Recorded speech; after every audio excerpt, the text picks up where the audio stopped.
Namaskaram everyone. In this video, I'm going to be sharing with all of you my GDPI prep strategy. As you know, a lot of B schools have started coming out with their shortlists, and in fact, they're also giving the interview dates.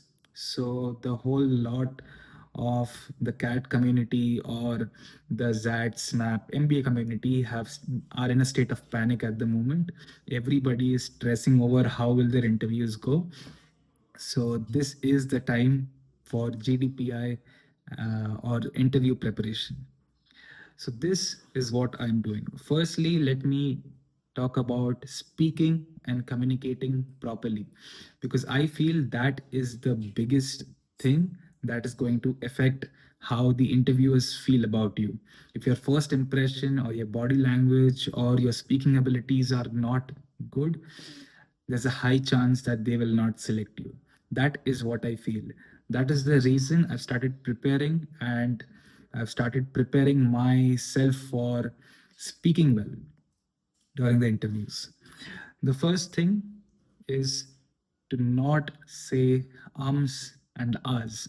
I know this is a very common advice, but that is exactly what I am preparing on. In fact, even through this video, you can see that I'm not pushing in many ums and ahs in between what I say. So, that is one important thing to start up with. Second is I personally have been struggling to maintain a good train of thought. So what happens frequently is that I start with a particular topic and then I go into other topics. I get distracted and start speaking about something completely different. I think that is very problematic when it comes to interviews. So just for an example, if the interviewer asks me a question, I should be concise and be able to um answer the question by staying on point and not zoning out. So I think that is very important. So I'm practicing my train of thought. How am I doing it? It's just through these kind of videos. I'm recording myself multiple times and trying to stay on line. The third is English reading and speaking. So, for a lot of us who are not native English speakers, for us, speaking in English is difficult because we think in our mother tongue or our native language or our Rashtra Bhasha, but then we speak in English.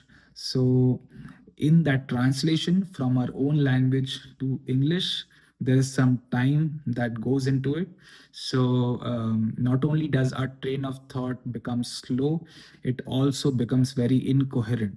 A lot of times while speaking, we are not able to find the words that are in English. So for example, I say something in Hindi in my mind, I think about it, but I don't know what the word for it is in English.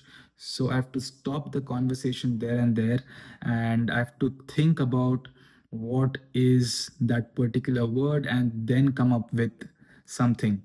Or for that matter, come up with a phrase which describes that word and is not that particular word which I want in English.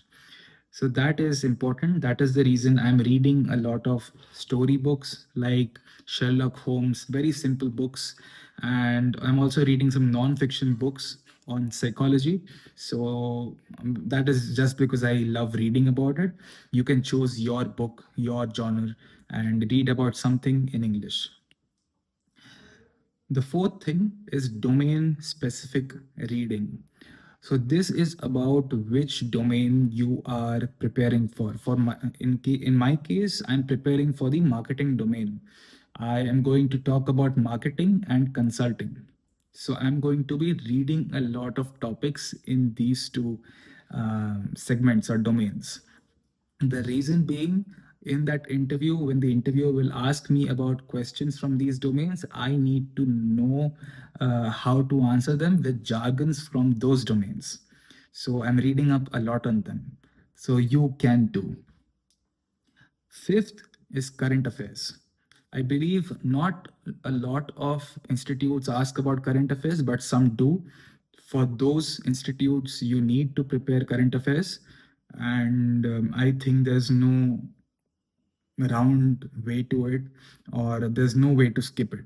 So you have to do it. So this goes without saying. And the last one is mock GDs and PIs.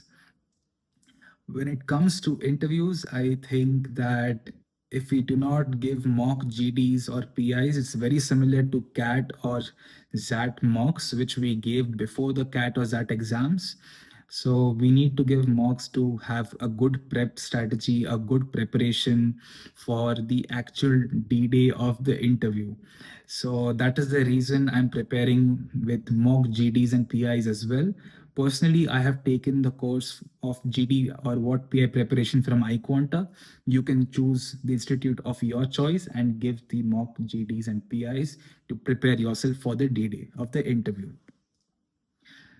There are two bonus points which I am doing, which not a lot of candidates do, I feel, because the people or the candidates or the aspirants that I am in touch with, they don't really care to do this, but I feel it helps. That is meditation and yoga.